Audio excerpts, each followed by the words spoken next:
बढ़िया।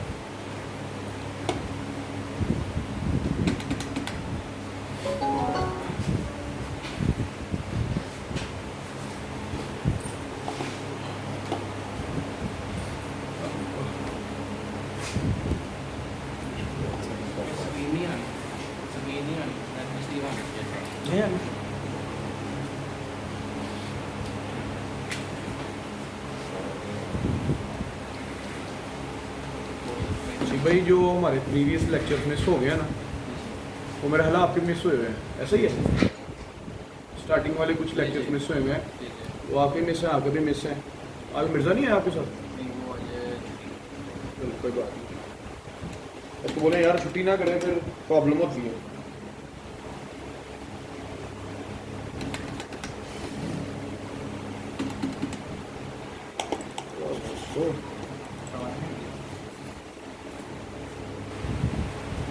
चल रहा है यहाँ पे डाटा केबल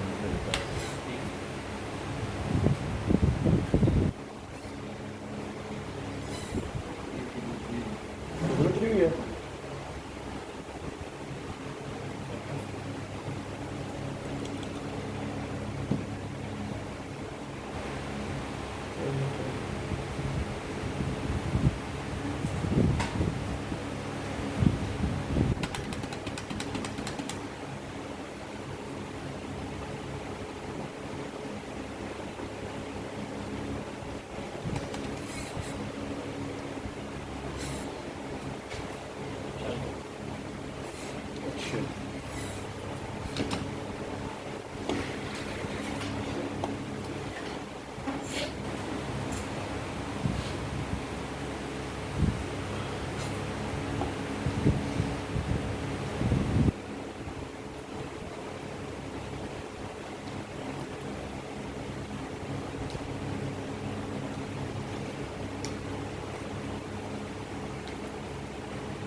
अच्छा भाई स्क्रीन रिकॉर्डिंग के साथ जो है वो पीछे स्क्रीन तो नहीं आ रही, उसमें क्या आ रही है?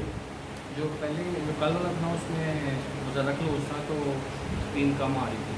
अच्छा तो अभी आप थोड़ा सा हाफ कट किया है और अब स्क्रीन पूरी आ रही है। अच्छा सही है, कोई बात नहीं। तो ये है कि लेक्चर रिकॉर्डिंग से फ़ायदा काफ़ी जब प्रैक्टिस करो रिकॉर्डिंग। कोई मसला नहीं है, वो हम लोग ना अभी इसका ऐसा सूरत हाल करेंगे ना कि हमारे जो लेक्चर मिस हैं और जो लेक्चर अभी हो रहे हैं जी जी उसको हम लोग ना थोड़ा शॉर्ट करके अलहदा से भी कोई दिन रखेंगे सैटरडे का, लाइक जिसमें आप आइएगा अपना ये ले आइएगा साथ में। तो हम लोग उसके ऊपर ना स्क्रीन रिकॉर्डिंग के साथ मेरा जो मैकबुक है उसके ऊपर हम लोग प्रॉपर रिकॉर्डिंग करेंगे, स्क्रीन रिकॉर्डिंग अलग से वो बेहतर और ये वाली। फिर बाद में हम वो उसको आपस में कनेक्ट कर लेंगे, क्योंकि ये जो है ना ये तो चले वक्ती तौर के लिए, लेकिन ये यूट्यूब के लिए नहीं है। जो मैं सोच रहा था वो ये है कि आप मैकबुक के साथ जैसे अक्सर यूट्यूब पे देखते हैं ना, तो वो स्क्रीन मैकबुक की अपनी स्क्रीन रिकॉर्डिंग वो कोई मसला नहीं, बस समझ गया होगा कि आप कह रहे हैं ये एक IP कैम बन जाए, ये भी साथ इसकी रिकॉर्डिंग भी साथ हो रही है और साथ में साथ उसकी भी होगी। जस्ट बाद लाइक में दोनों जस्ट लाइक IP कैम, मैं समझ गया हूँ आपकी। IP कैम बनाया जा सकता है, बिल्कुल बन सकता है।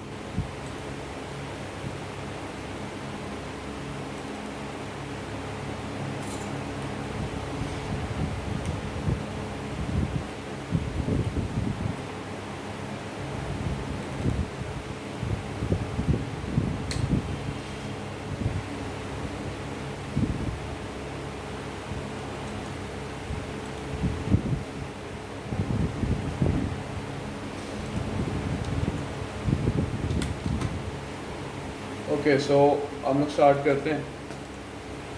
कल हम लोगों ने ebay.com पर डिस्क्रिप्शन पढ़ा था। डिस्क्रिप्शन को हम लोगों ने कंटेंट को बिल्कुल एनहेंस करने के लिए, कंटेंट को किस तरह से हम लोग जो है वो स्पिन कर सकते हैं by using that different tools, जिसमें हम लोगों ने क्विलबॉट पढ़ा था, ChatGPT है, उसको हम लोगों ने सिर्फ सुना था, उसको हम लोग प्रैक्टिकली भी ट्राई करते हैं।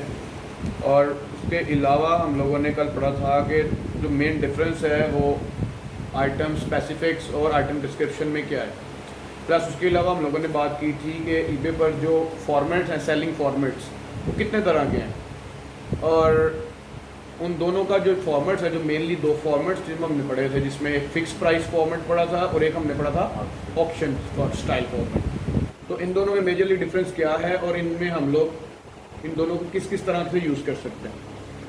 फिक्स प्राइस का तो मैंने आपको बताया था कि जो आपकी एक ब्रांड न्यू चीज़ है, ब्रांड न्यू है विद टैग्स है, और इवन के ब्रांड न्यू विद डिफेक्ट्स भी क्यों नहीं है, या ब्रांड न्यू विदाउट टैग्स भी अगर है तो वो भी आप फिक्स प्राइस पर सेल कर सकते हो। सिर्फ जो यूज्ड वाली प्रोडक्ट्स हैं उनको आप ऑक्शन पे ज़्यादा सेल कर सकते हैं, ऑक्शन पे। और अगर आप चाहें कि यूज्ड प्रोडक्ट मैंने सेल करनी है लेकिन ऑक्शन के बगैर करनी है, मतलब प्राइस उसकी भी जो है वो फिक्स ही रहे, लेकिन वो प्रोडक्ट में साथ में लिखा हो यूज्ड, तो वो भी आप कर सकते हैं। लेकिन आप ऐसा भी कर सकते हैं कि यूज्ड प्रोडक्ट आप ऑक्शन स्टाइल पे लगा सकते हैं, ये भी आप कर सकते हैं। 2 ऑप्शन आपके पास होते हैं। सर ये टैग्स जो हैं, ये हम अपने प्रोडक्ट जो सेल करते हैं, टैग हम अपना लगाएंगे या? देखें, डेफिनेटली अगर आप एक कंपनी हैं और आप अपने प्रोडक्ट खुद मैन्युफैक्चर कर रहे हैं, सोर्सिंग नहीं कर रहे हैं, तो आप लोग अपने टैग्स यूज़ करेंगे। और इन शॉर्ट अगर के आप कहते हैं कि जी मैं एक प्रोडक्ट बना ही नहीं रहा, मैंने तो उसको आउटसोर्स करना है या ड्रॉप शिप करना है किसी दूसरी कंट्री से, ऐसी सूरत हाल के अंदर भी अब लोग बहुत ज़्यादा कॉन्शियस हो गए हैं। जो लोग कहते हैं इवन मैं ड्रॉप शिपिंग भी कर रहा हूँ ना, तो मैं ब्रांडेड ड्रॉप शिपिंग करूँ, वो आगे चल के पढ़ेंगे, एक अलग बैच है ड्रॉप शिपिंग टॉपिक के ऊपर। तो ब्रांडेड ड्रॉप शिपिंग अभी तक के लिए आपको यही बता देता हूँ कि ऐसी प्रोडक्ट्स जो आप किसी दूसरे कंट्री से सोर्स कर रहे होते हो और कहीं से डिलीवर करवा रहे होते हो अपने बायर, लेकिन टैग उसके साथ भी आप ही के कंपनी के लगे होते हैं। जो बंदा आपके लिए ड्रॉप शिप करता है उस प्रोडक्ट को, या जो कंपनी करती है, आपने उसको रिक्वेस्ट की होती है कि ये प्रोडक्ट्स मेरे टैग्स लगा के भेजिए, मेरी कंपनी के टैग साथ में लगे हैं। ये सेम वही काम जो कि एप्पल आईफोन कंपनी करती है। अब एप्पल जो है वो कंपनी कहाँ की रजिस्टर्ड है? कैलिफोर्निया की, USA। ऐसा ही है ना? आप अक्सर आईफोन ले लें, उसके पीछे बेस्ट एग्जांपल आईफोन है आपके लिए। ब्रांडेड ड्रॉप शिपिंग जो आईफोन करता है, क्या करता है जी, वो आप आईफोन कोई भी पकड़ लें, पुराना या नया, उसके पीछे लिखा होगा design by apple in California, assembled in China. मतलब कि वो सारा आईफोन चाइना के अंदर बन रहा है। चाइना में लेबर सस्ती है, इलेक्ट्रिसिटी सस्ती है, कंपनसेशन है, वहाँ पे बहुत सारे गवर्नमेंट बेनिफिट्स हैं। उसके बावजूद एप्पल चाइना से सारी चीज़ें बनवाता है, असेंबलिंग सारी वहाँ पे करवाता है।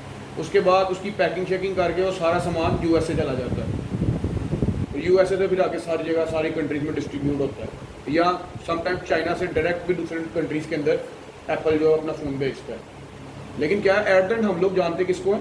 एप्पल को। हम ये नहीं जानते कि वो चाइना में कहाँ बनता है, कौन सी कंपनी बनाती है, डजेंट मैटर। ठीक है, तो ये एक बेस्ट एग्जांपल है कि आप अपने टैग लगा के बेचें, अपनी पैकिंग के साथ बेचें अगर आप ब्रांडेड काम करना चाह रहे हैं। कुछ तो सेलर्स ऐसे होते हैं जो कहते हैं नहीं यार, हमारा जो कंसर्न है ना वो है सिर्फ प्रॉफिट के साथ, हमें सिर्फ प्रॉफिट से मतलब है। तो ऐसी सूरत में हम किसके ब्रांड का प्रोडक्ट बेच रहे हैं, कौन से वो ब्रांड की एडवर्टाइजमेंट हो रही है, हमें उससे फ़र्क नहीं पड़ता। टैग का सर सेल पे फर्क पड़ता है? टैग वगैरह ना? डेफिनेटली अगर आप एक ब्रांडेड प्रोडक्ट बेच रहे हो, लेट्स सपोज कोलगेट बेच रहे हो, या सेंसोडाइन जो आप टूथपेस्ट है उसको सेल कर रहे हो, या आप Head and Shoulder shampoo sell कर रहे हो, तो लोगों ने वो शैम्पू सिर्फ हेड एंड शोल्डर देख के खरीदना है। उस हेड एंड शोल्डर की जगह आप अपना नाम लिख लें।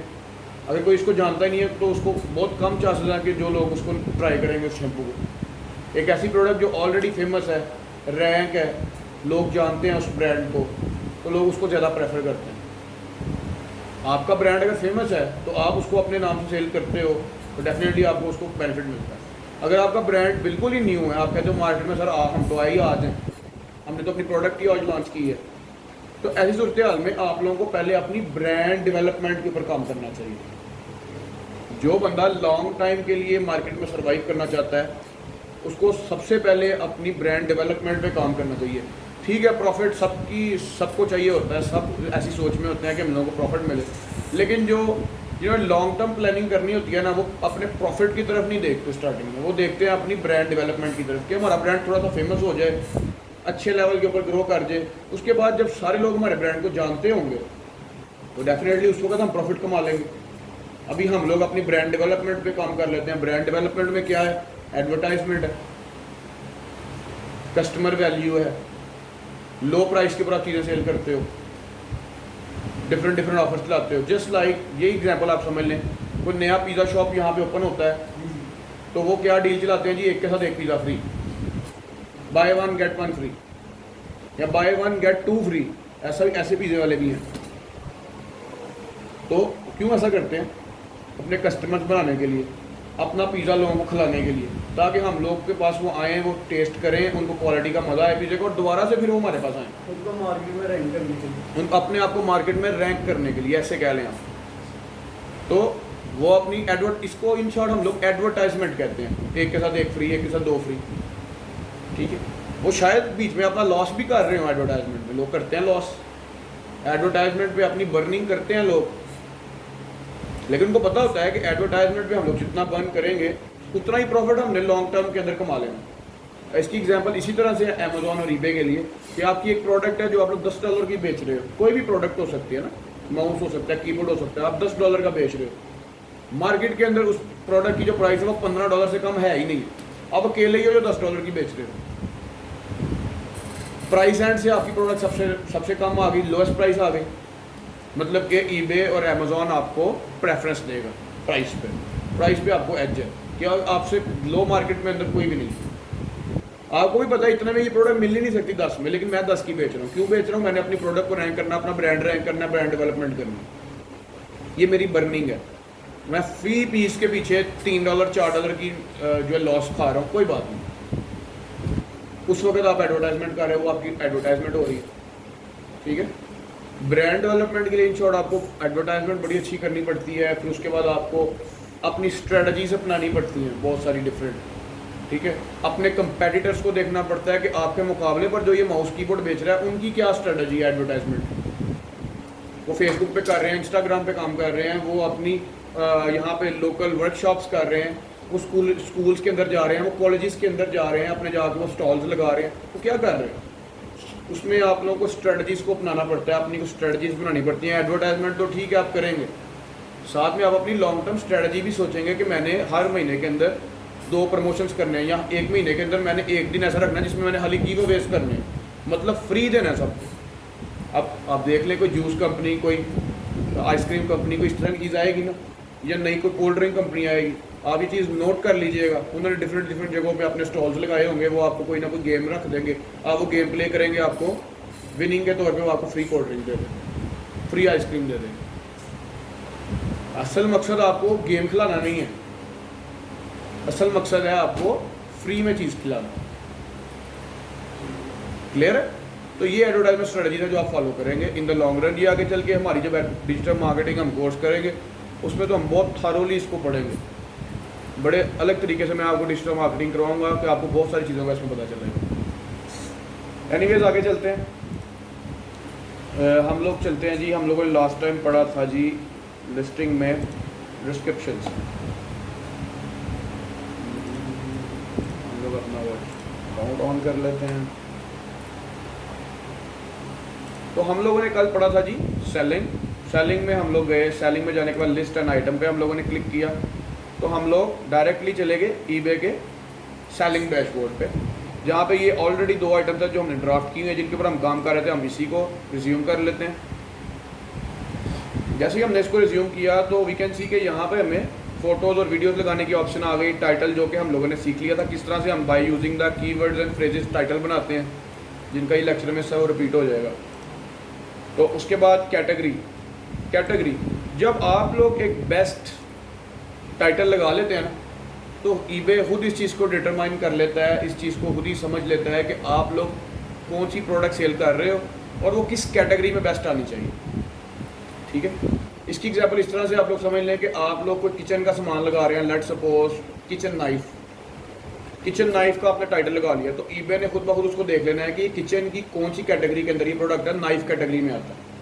अब किचन में कोई एक कैटेगरी तो नहीं है, किचन में एप्रन कैटेगरी भी है जो हम लोग पहनते हैं, हेड कैप भी है, हेड ग्लव्स भी हैं, ग्लव्स कैटेगरी भी उसमें आती है।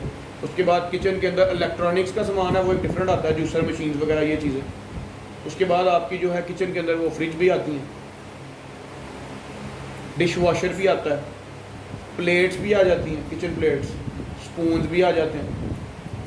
मतलब कि एक कैटेगरी बहुत बड़ी हो सकती है। अब एक कैटेगरी जिसमें आप समझ लें कि स्पोर्ट्स कैटेगरी का वो प्रोडक्ट, स्पोर्ट्स कैटेगरी में आप हज़ारों तरह के स्पोर्ट्स हैं, क्रिकेट है, बैडमिंटन है, मतलब फुटबॉल है, कुछ भी है, सॉकर बॉल है, रेसलिंग है, कुछ भी है।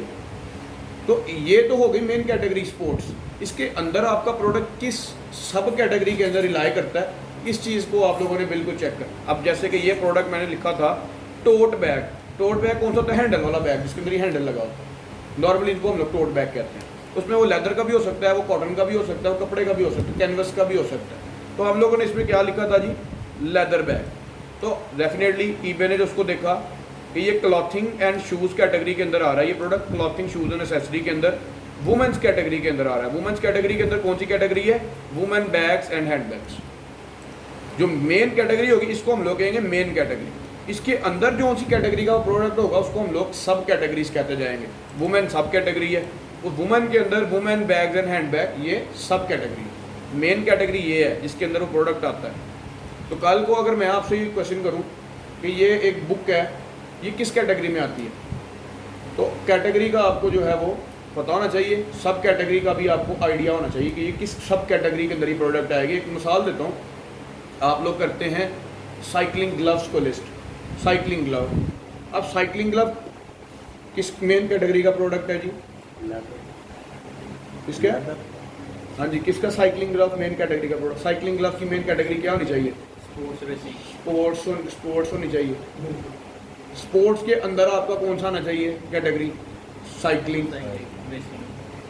साइकिलिंग के अंदर आपका कौन सा प्रोडक्ट आना चाहिए? Exercise, wearing, gears.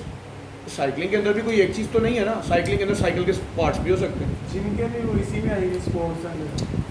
जिम के लिए जिम ग्लव्स आती है बेसिकली एक्सरसाइज के अंदर, फिटनेस में आता है वो। तो आप लोग स्पोर्ट्स कैटेगरी के अंदर जो कैटेगरी होगी फिटनेस के अंदर आपको जाके डिफरेंट तरह की टाइप्स मिल जाएंगी मेन सब कैटेगरीज। उसमें से जो सी प्रोडक्ट आपकी कैटेगरी को बेस्ट सूट करती है सब कैटेगरी वो आप सेलेक्ट कर रहे हैं। लेट्स सपोज ये काम आपके लिए ईबे खुद ब खुद ही कर देगा। जब आपने टाइटल लिखा तो ईबे ने खुद ब खुद सेलेक्ट कर लिया कि आपका प्रोडक्ट इस कैटेगरी में बेस्ट सूट करेगा। अगर आप इस कैटेगरी को चेंज करना चाह रहे हैं, आप कहते हैं नहीं यार ये कैटेगरी ईबे ने जो सिलेक्ट की है ना सब कैटेगरी, ये कोई सूट नहीं कर रही मेरे प्रोडक्ट के साथ, तो मैं इसको चेंज करना चाहता हूँ, तो आप लोग क्या करेंगे? इसको यहाँ से एडिट पे जाएंगे,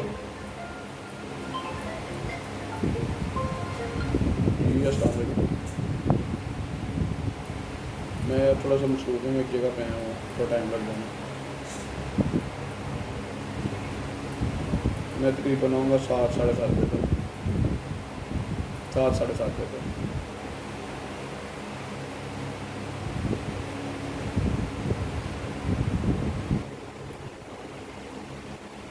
चलो मैं 9 पे ना कर लूँगा, सॉरी। तो सब कैटेगरी के अंदर आप लोग ये देखें, ये कैटेगरीज आ गई। First category, second category. आप ईबे के ऊपर ऐसा भी कर सकते हैं, आप अपनी एक प्रोडक्ट को 2 कैटेगरीज के अंदर शो करवा सकते हैं। मिसाल के तौर पे आपका जो प्रोडक्ट है ना वो है नेल कटर। एग्जांपल देता हूँ, आप एक प्रोडक्ट लिस्ट करना चाह रहे हैं जिसको हम लोग कहते हैं नेल कटर। तो नेल कटर के अंदर नेल कटर जो प्रोडक्ट है वो 2-3 प्रोडक्ट्स में आ जाता है, 2-3 कैटेगरी में सूट करता है। एक कैटेगरी जो है वो तो आ जाता है हेल्थ केयर के अंदर, हेल्थ का प्रोडक्ट है ना नेल कटर। और दूसरी जगह आप उसको उसमें भी सूट कर सकते हैं, मेडिकल इक्विपमेंट्स में भी, ठीक है। हेल्थ के मुतालिक भी आप उसको कर सकते हैं सूट, मेडिकल की किसी लाइन में भी एडजस्ट कर सकते हैं, या आप उसको हाउस होल्ड आइटम्स के अंदर घर की ज़रूरियात की चीज़ें उसमें भी आप लोग फिट कर सकते हैं। मतलब कि कोई बंदा आप घर के मुतालिक चीज़ें देख रहा हो, उसको नेल कटर नजर आ जाए तो आप उसकी एक कैटेगरी और लगा सकते हैं। अब ये एक लेदर बैग है, ये इस कैटेगरी का, मैं चाहता हूँ कि ये किसी दूसरी कैटेगरी में भी नज़र आए। लेट्स सपोज मैं इसको कहता हूँ कि कोई लेदर बैग्स फॉर मेंस, तो मैं इसको ये कैटेगरी सेलेक्ट करता हूँ। अब क्या होगा जी, इस कैटेगरी के मुझे ईबे को अलग से पैसे चार्ज होंगे, ईबे हमें चार्ज करता है अलग कैटेगरी ऐड करने का। अब ये प्रोडक्ट कोई वुमेन सर्च करेगी ना, बैग्स लेदर बैग लिख के या टोट बैग लिख के, तो उसको इस कैटेगरी के अंदर ये प्रोडक्ट नज़र आएगा। अब कोई मैन अगर मिसाल के तौर पे लेदर बैग लिखता है, लेदर बैग्स फॉर मेन, तो उसको भी ये प्रोडक्ट नज़र आने के चांसेस हैं, क्योंकि आपने एक कैटेगरी और ऐड कर दी है मेंस वाली। यहाँ वुमेन थी या मेंस। ट्रैवल में भी कर सकते हैं, आप ट्रैवल में भी कर सकते हैं। ट्रैवल बैग्स को सर्च कर रहा हो तो ट्रैवल बैग में भी ये टोट बैग नज़र आ जाए। लोग 2 कैटेगरीज भी यूज़ करते हैं, या एक ही कैटेगरी आपको जो बेस्ट लगता है आप उसको भी कर सकते हैं। अभी 2 है, इसको मैं डन कर देता हूँ। मैक्सिमम 2 कर सकते हैं, मैक्सिमम 2। तो ये से ज़्यादा करेंगे सर तो वो 2 से ज़्यादा करने नहीं देगा वो, दूसरी कैटेगरी के भी आपको पैसे चार्ज करेगा। वो कितने पैसे चार्ज कर रहा है? बैग्स के आगे लिखा हुआ है $0.35, 35 सेंट आपको वो चार्ज कर रहा है फी लिस्टिंग। सर एक चीज़ और, अगर हम एक लेदर बैग को अपलोड करते हैं, ये ऑटोमेटिकली रिकॉग्नाइज कर लेगा कि ये किस कैटेगरी में आता है, या हमें खुद मेंशन करनी नहीं, जब ईबे के ऊपर जो है वो उसका सर्च इंजन बहुत स्ट्रॉन्ग है, एल्गोरिथम बहुत स्ट्रॉन्ग है ईबे का। जब आप एक टाइटल ही बेस्ट लगा रहे हैं एक प्रोडक्ट का, तो ईबे खुद बहुत उसको डिटरमाइन कर लेगा कि इसके लिए कौन सी कैटेगरी बेस्ट होनी चाहिए। जैसे कि यहाँ पे जो कैटेगरी सिलेक्ट हुई थी ये पहली वाली, ये मैंने तो नहीं की हुई थी, ये मैंने खुद बहुत की थी। हमने बस वो ऊपर लिखा था, टाइटल लिखा, हमने टाइटल लिखा था और ईबे ने खुद बहुत उसकी कैटेगरी कर ली थी। क्लियर है? तो अगर आप चाहें तो ईबे की, अगर आपको ये एल्गोरिथम की सोच पसंद नहीं आ रही तो आप इसको चेंज भी कर सकते हैं या ऐड कर सकते हैं। पहली कैटेगरी को ही चेंज कर पहली कैटेगरी को ही आप चेंज कर सकते हैं, बिल्कुल कर सकते हैं। ये मेरा बीच में एक मिस हो गया था ईबे कैटेगरी, इसलिए मैंने ये आज आपको करवा दिया। रिक्वायरमेंट आइटम स्पेसिफिक्स के अंदर आइटम स्पेसिफिकेशंस आप लिखते हैं। मैंने स्पेसिफिकेशन पे बड़ी डिटेल में बताया था, मेरा ख्याल है, जिसमें हम लोग बताते हैं कि एक प्रोडक्ट के अंदर कितनी तरह की क्वालिटीज़ हैं, कितने तरह की उसके अंदर फीचर्स हैं। ये सारी चीज़ें हम लोग आइटम स्पेसिफिक्स में बताते हैं कि उसका मटेरियल किस तरह का है, उसका वगैरह वगैरह, आउटर मटेरियल कौन सा है, इनर मटेरियल कौन सा है, डिपार्टमेंट कौन सा है, कलर कौन सा है, एक्सटीरियर कलर कौन सा है, इंटीरियर कलर कौन सा है। तो ये चीज़ें हम लोग डिफाइन करते हैं स्पेसिफिक्स में। जैसे कि आप देख सकते हैं ब्रांड का नेम लगा हुआ है, exterior material, style, exterior colour, department, UPC, product line, size, lining material, handle, strap material, show मोर कर लेते हैं, handle, strap colour, lining material, hardware colour, character, pattern, closure, bag बंद किस तरीके से होगा, बटन से बंद होगा, जिप से बंद होगा, एसेसरीज, विंटेज, बैड, विड्थ है, height, depth, theme, accent, features, finish, model, country of manufacture, occasion, hardware material, shape, ये सारी चीज़ें आपको ईबे खुद पूछना शुरू हो जाएगा। अब आप लोग कहोगे कि सर अगर मैं मिसाल के तौर पे एक नेल कटर लगा रहा हूँ तो नेल कटर में तो ये हैंडल वाला तो हो नहीं सिस्टम नहीं हो सकता, जैसे कि ड्रॉप मटेरियल या हैंडल स्टाइल भी काफ़ी हद तक उसमें आता है, डिफरेंट तरह के हैंडल्स भी होते हैं नेल कटर में।